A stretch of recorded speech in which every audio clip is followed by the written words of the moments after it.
you all for coming. This is the Vigil for Domestic Violence Victims. I'm going to start out by introducing LaToya Salters, who is the Commission Coordinator for the Somerville Commission for Women and the Somerville Commission for Human Rights.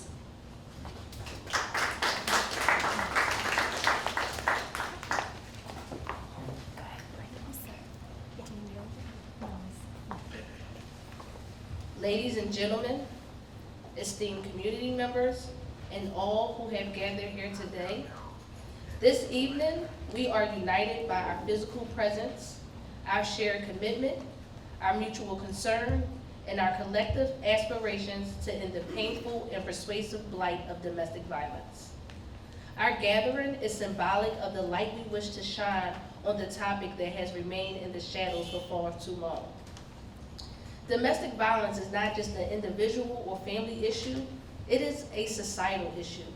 It affects every one of us directly or indirectly.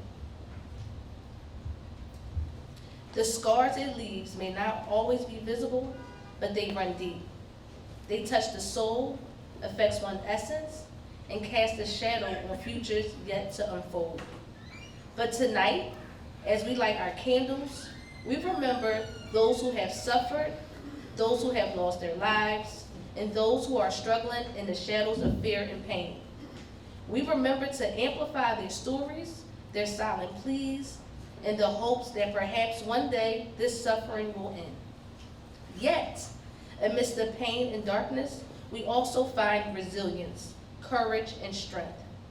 Many of us are survivors, advocates, allies, and change makers. Each of you bears a unique torch that lights up our shaped path towards a world free from violence. Your presence here today is a testament to the power of collective action, the significance of solidarity, and the impact of love. In this shared light, let us make a solemn vow, a vow not to let another day pass without taking a step, no matter how small, towards eradicating domestic violence, to speak up, to listen, and to offer support. To challenge norms, that build environments that foster love, respect, and mutual understanding. As we stand shoulder to shoulder, let us remember that it's not just about tonight, it's about every tomorrow after this. It's about the lives we can touch, the hearts we can heal, and the futures we can reshape. Thank you for being here, for standing up, and for being the beacon of hope and change. Together, we can and will make a difference. I would like to introduce the Director of the Racial and Social Justice Department, Denise Molina-Capers. Thank you.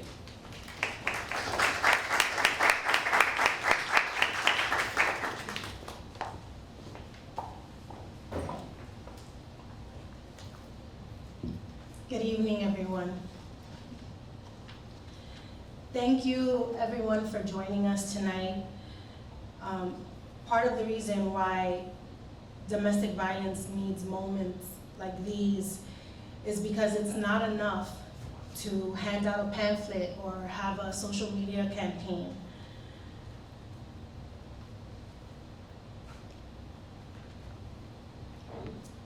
Domestic violence is a complex and multi-tiered. There are still areas that are not recognized, even in the court system. The courts still act more reactive rather than proactive when it comes to certain domestic violence situations. There are many other aspects that are not widely known. It affects people of all genders and identities. Psychological abuse can be just as damaging as physical abuse. And oftentimes victims want to leave their abusers, but there are barriers like the threat of retaliation, like financial challenges, and other very real difficulties.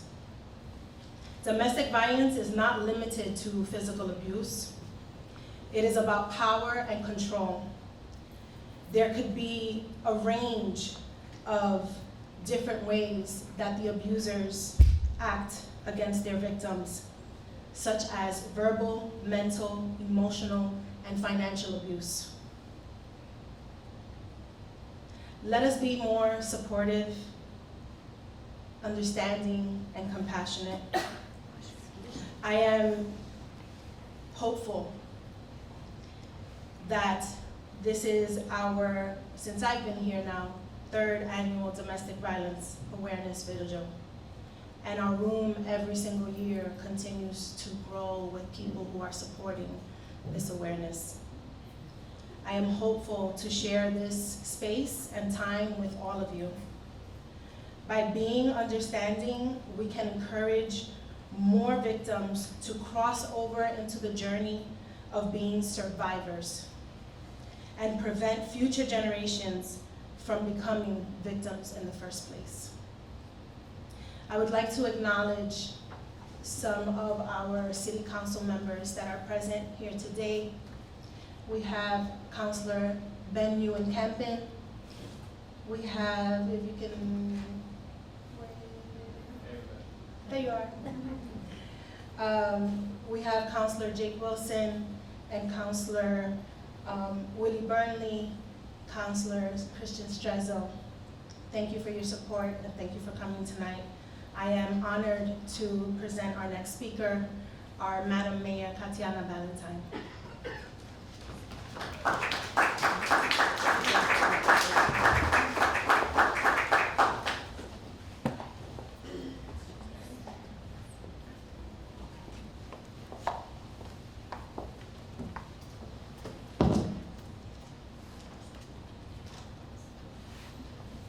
Good evening. I'm honored to be here with you all tonight as we stand together in solidarity against domestic violence. Tonight's vigil is a sobering reminder that domestic violence remains a reality for too many of our neighbors, friends, and loved ones. This is a crime that happens in the shadows and leaves its victims feeling isolated and alone. But my hope is that tonight's vigil can serve as a bright light among the shadows to remind victims that you are not alone. Each year we recognize October as National Domestic Violence Awareness and Prevention Month. And honestly, it's heartbreaking each year to acknowledge the harsh truth that domestic violence continues to impact so many lives. While we have made significant progress through advocacy and legislation, domestic violence continues to be a global public health crisis, and Somerville is not immune. Someone you know or care about is likely experiencing domestic violence. Recent studies by the National Coalition Against Domestic Violence have found that nearly 20 people per minute are physically abused by an intimate partner in the United States. During 1 year, this equates to more than 10 million women and men. And we know that's not the whole story, because domestic violence is considered one of the most underreported crimes. The ripple effects of this are innumerable. It's essential for us to recognize that the consequences of this type of crime are deeply psychological, emotional, and societal in nature. Victims, survivors, and their families can suffer emotional or financial abuse, post-traumatic stress disorder, housing insecurity, missed school or work, and other devastating consequences. But there are concrete, impactful steps we can take to prevent domestic violence before it starts and support survivors. Addressing the issues effectively means taking a comprehensive approach with resources that extend beyond only treating the physical manifestations of violence, and fostering a culture of respect and equity in our community. By navigating an issue as complex and pervasive as domestic violence is no simple task, and it is certainly not something the city can effectively do alone. To anyone here tonight or in our community seeking ways to support the movement to end domestic violence, I encourage you to explore the opportunities for involvement, stay well-informed, and make your voices heard. Make it clear that we will not accept a society where victims suffer in silence. To anyone here tonight or in our community who is experiencing domestic violence, you are not alone. Somerville stands ready to offer a helping hand, a listening ear, or a safe haven. Of course, we would not be able to offer such robust support services without our community partners and dedicated city staff. I'd like to thank Greta Hagan, Director of the Philanthropy and Engagement at Respond, for their hard work every day to provide lasting, impactful help and services to domestic violence victims and their families. I would also like to thank Stephanie Galizzi and Kimberly Sheridan, co-chairs of the Somerville's Commission of Women, as well as Denise Molina and her team in the city's Racial and Social Justice Department. Thank you for your commitment to creating a Somerville where impact, empathy prevail over violence.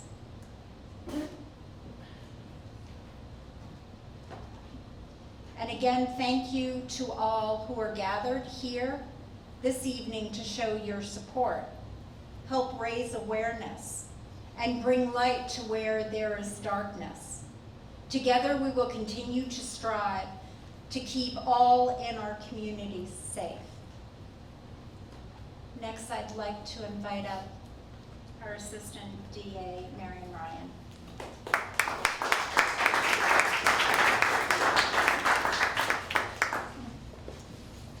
Good evening.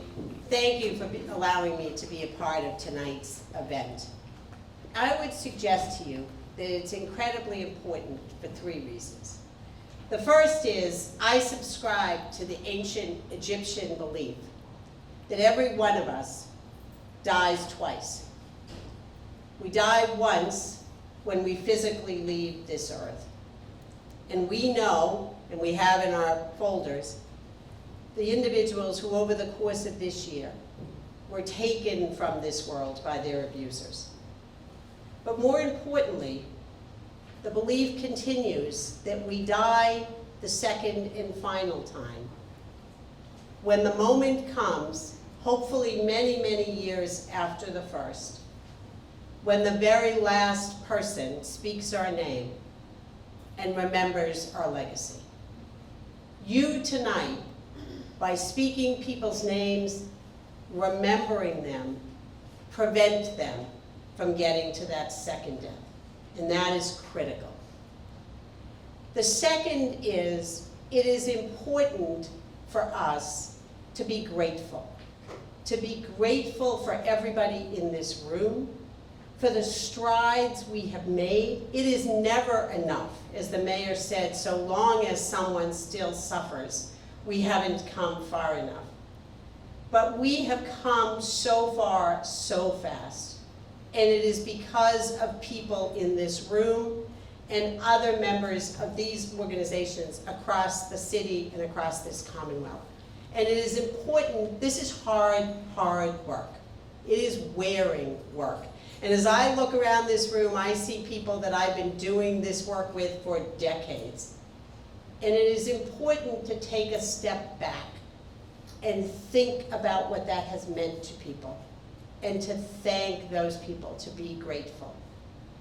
And the third, and I hope most important in what you take from tonight, is real hope about what's being done. You know, I say all the time that much of the work of our office is informed by what I learned here in Somerville. I grew up, I began as a prosecutor, worked for many years as a prosecutor on Prescott Street. And I learned a couple of very important things. I learned that there were people suffering, and sometimes there are very concrete things that need to be done to end that piece of suffering. And that's one of the things that our office does, is very concrete things of how do we make things better. Whether it was filing a lawsuit so that ICE could not come into the courthouse for people seeking 209A orders, they were coming to the courthouse and taking them away. It was a very practical solution to file a lawsuit so that Massachusetts became the first state in the country where that could not happen.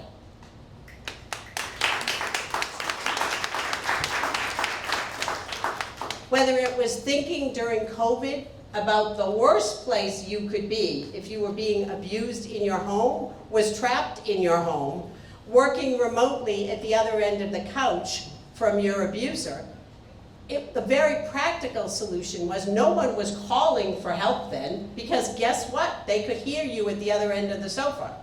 Creating text lines, making things available to people so that they could get to resources in real time during that piece. And the other, and one of the things I think is so critical, something that Somerville has always focused on that I learned here and that really changed my life, is the value of education. Education is a path forward. It's very hard, especially if you are somebody with children, somebody with limited resources. I don't want to be in this situation, but I do want my kids to eat. I do want to be able to get to a place to live. And education, and we all know this, is the fastest path to that place. It is the fastest path to work and the dignity it can bring, and it is the fastest path to modeling behavior for your children that can change their lives. So one of the brand new programs that we are rolling out that I believe is going to be an incredible change maker. As many of you know, Massachusetts has taken the step of making community college completely free, absolutely free, for anyone over the age of 25. It is my belief that there is no one more worthy to receive that than people who have been the victims of domestic violence. That is a way out. So we are partnering right now, and I invite anybody in this room who's interested, we are partnering with a number of groups across our county to, first of all, engage in spreading that word to our clients, to victims and witnesses in our cases of what is available, how they can access that. Even though it's free, you have to fill out those forms. They might be simple for us. They are not necessarily simple if you've never done it before, if English is not your first language, and you're not sure what information you're giving to some government authority. So we are going to be running information nights virtually and in person with interpreters to get that word out. We're going to have people working with people who want to go to school to figure out, do they have some life experience? Do they have credits? Can they take classes online so they don't need a babysitter or transportation? How do we make that happen? And we've begun work at the other end to partner with some of our 21 colleges in this county about, if I go to a community college and I maintain a certain GPA, can I, without further application, go right on to continue my education if I want to do that? Because the most important thing is for people to see a way across the bridge to a better life, to have that hope. And practical solutions and education are two of the best ways to get there. So I'm excited that we're engaging in this new process. I look forward to working with so many of my friends in this room, my longtime friends and partners, in making that available to so many other people. And I hope that along with remembering and being grateful, what you leave here tonight with is real hope. Thank you. Thank you.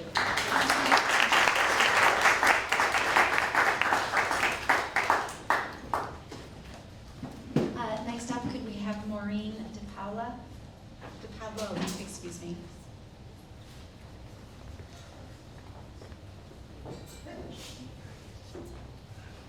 Hello, my name's Maureen DePaulo. I'm the advocate with the Somerville Police Department.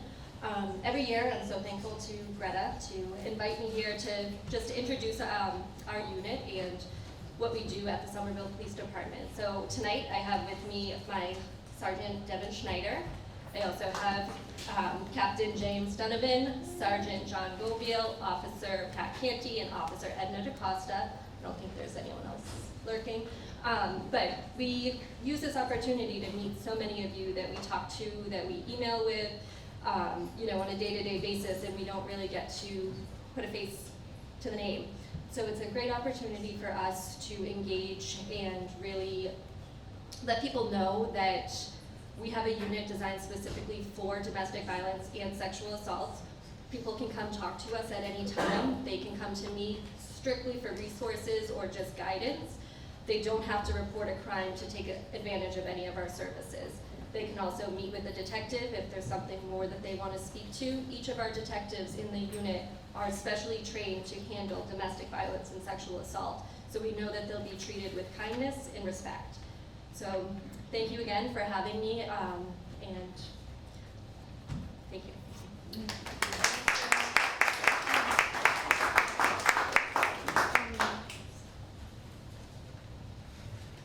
Honored to be here tonight to introduce Stephanie Galetti, who is one of the co-chairs of the Somerville Commission for Women. So much of the work tonight is from their work, and so, Stephanie, thank you.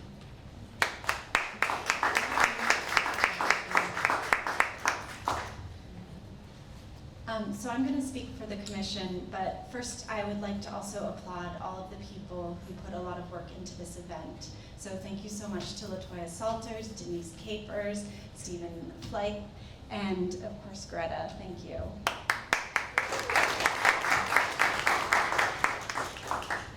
When I was pregnant, I thought a lot about all the pregnancies that had come before me. Before modern medicine, pregnancy was a leading cause of death among women. Women also died at high rates when fires at the hearth spread to the billowing skirts they used to wear in the name of decency. For those women, death waited for them in the home. And when I was pregnant, I couldn't stop thinking about how unjust that had been. That while men might be applauded for risking their lives in wars that advanced their values and their virtues, women were confined to their home where their greatest dangers lurked. Domestic violence victims are not all women, of course, but they are all unsafe in their homes. They are fighting battles that no one will give medals for, with courage that is rarely acknowledged. The Clothesline Project, which inspired the activity we'll be doing after this, started because somebody realized that the United States had lost as many people to domestic violence as it lost soldiers to Vietnam in the same period of time. So many Americans enter places of danger each time they go home, and no one applauds them for their bravery. A home should be a refuge, and yet for survivors of domestic violence, it does not offer sanctuary. A person who is in danger in their own home is occupying a different place than those who feel safety. So tonight, I want to acknowledge all those people and their struggles, and I want to say clearly, it is not okay.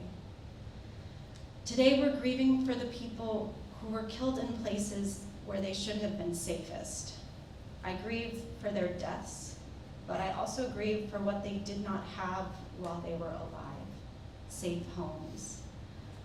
I grieve for all the people still alive, fighting those battles, who fall and get back up over and over, living in a situation that breaks all of our hearts, a lack of safety among the people that they love. Tonight, I grieve for the dead and I grieve for the living.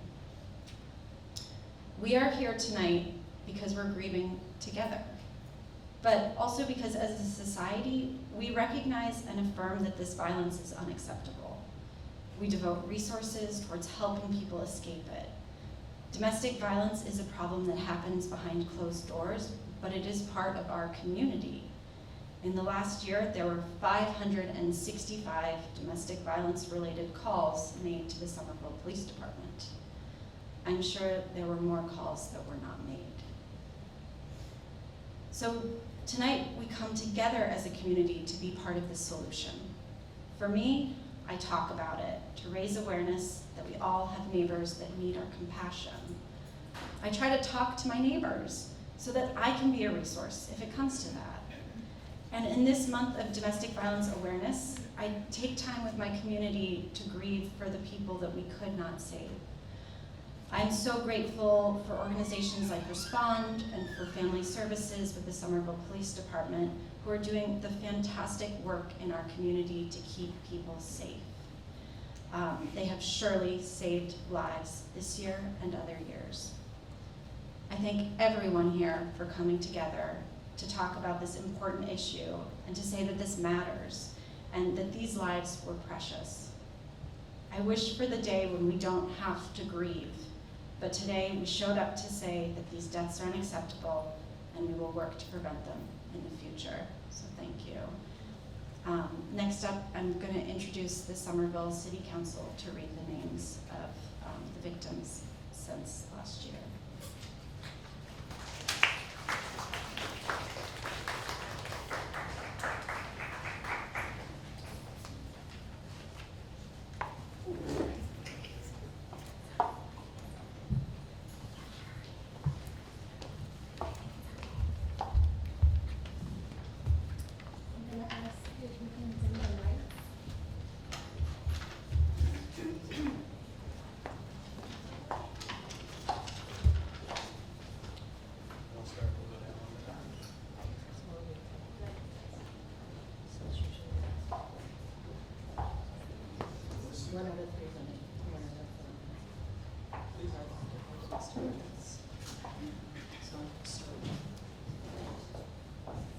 Because this is a tragic event affecting our city.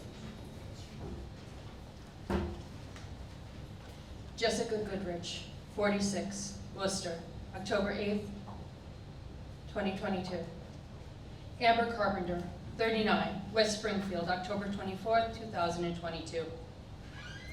Verona Gonsalves Rosa, 48, Brockton, November 2nd, 2022. Christopher Dubé, 36, Lowell, November 8th, 2022. Hubert Labasquin, 69, Fall River, December 7th, 2022.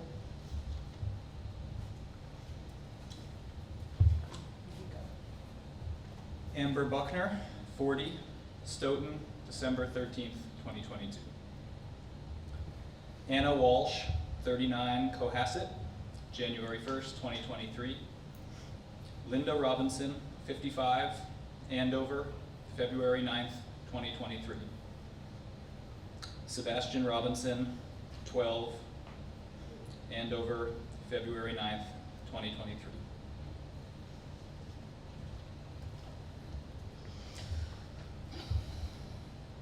Brennan Blue, 23, East Hampton, March 14th, 2023.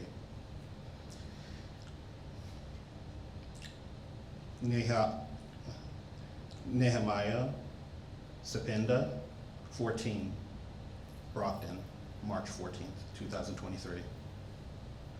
Margarita Moorhead, 59, Chelsea, May 8th, 2023.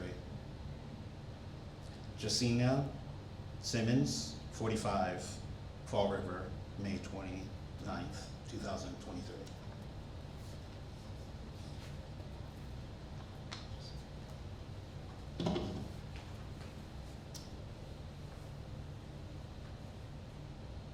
Katjana Tavares, 30, Raynham, July 4th, 2023.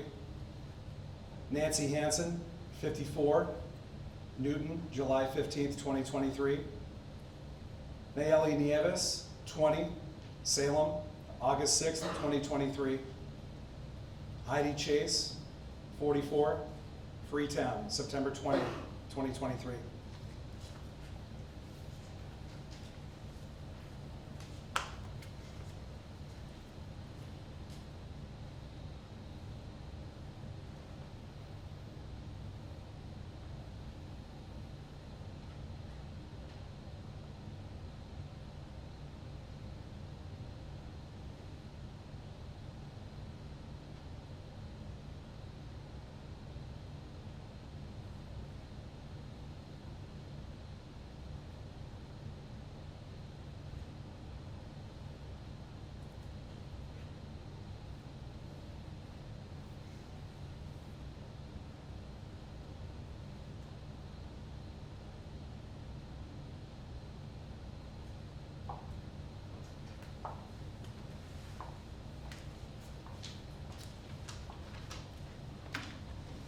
Thank you, counselors. I would like to invite the CEO of Respond, Victoria Hellberg, to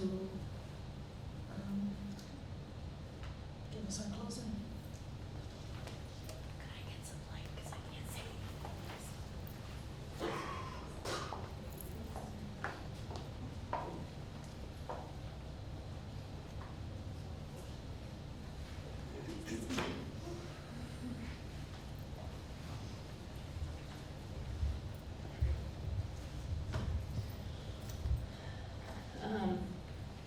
Always a sombering occasion, but I've been doing this work now for 18 years, and Domestic Violence Awareness Month has always been really important to me. It's time we take to ramp up our efforts to educate the community on the public health crisis of domestic violence, and it's also a time to come together as a community and honor the victims that have lost their lives to domestic violence. Whenever I see or hear about a domestic violence homicide in the news, my heart skips a beat, and I wonder, is it gonna be somebody we know? Please don't let it be somebody we know. When I see a domestic violence homicide in the news, I look for the warning signs and the risk indicators. Usually the victim had tried to get a restraining order, the victim was trying to leave, the victim had just ended the relationship. There were guns in the home. There are always warning signs. We still hear people say, why don't they just leave? Or if it was that bad, they would just leave. The truth is, leaving is the most dangerous time for a survivor. The abuser, that person who has all of the power and all of the control, now has nothing. And during this time, the violence will typically escalate in frequency and severity. When I hear about a domestic violence homicide in the news, I often see someone quoted as saying, the abuser was such a good person, they loved their family. People will say, I can't believe this, or this comes as such a shock. Well, abusers typically have a Jekyll and Hyde personality. They have their public persona, and then there's the person they are at home. People who abuse are often well-liked, and it's hard to believe they could commit acts of violence against their intimate partner. People will often ask me, what can I do to support somebody that's experiencing domestic violence? And the number one thing you can do is to believe them, regardless of who the abusive partner is. It may be somebody that you love and care for. It may be a neighbor, a friend, or a relative. I remember several years ago being in court with a woman who was trying to obtain a restraining order against her husband, who happened to be a pastor. And his entire congregation was in the courtroom to support him because nobody believed he would ever be capable of such a horrific act. But I believed her, and I stood next to her. No one should go through this alone, and really no one has to. There are services available. Respond is here, and we have our community partners from MAPS, which is the Massachusetts Alliance of Portuguese Speakers. We have our friends from Riverside Community Cares, our friends from Cambridge Somerville Elder Services, and then our friends from the Somerville Police Department's Family Service Division, and of course the Office of the District Attorney. There are so many people that care and are here to help.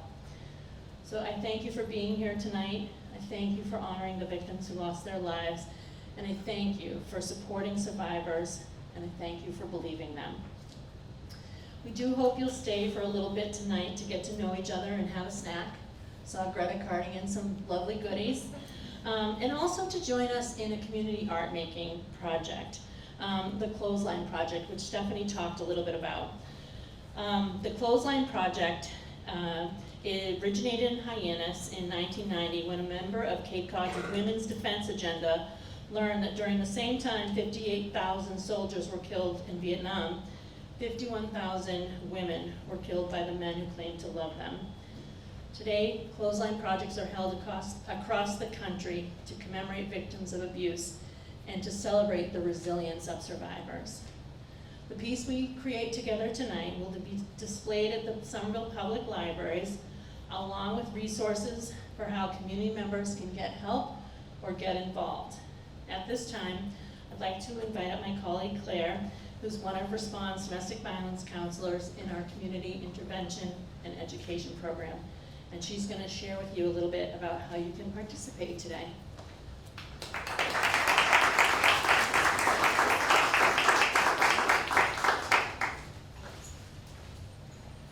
Hello, I'm Claire. I'm a domestic violence counselor at Respond.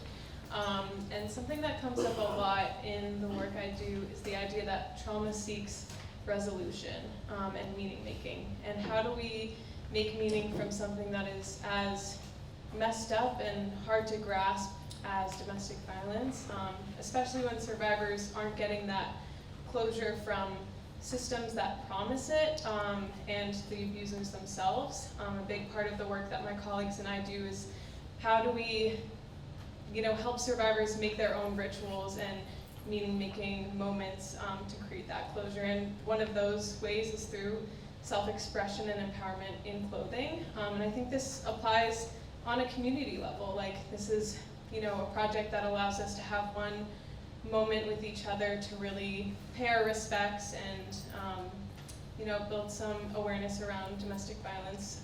So we have some t-shirts over there that are example pieces if you want to use that as inspiration. We have some fabric markers, glitter glue, and t-shirts in the back, and I'm here to circulate if anyone needs support or inspiration. But yeah, that's all.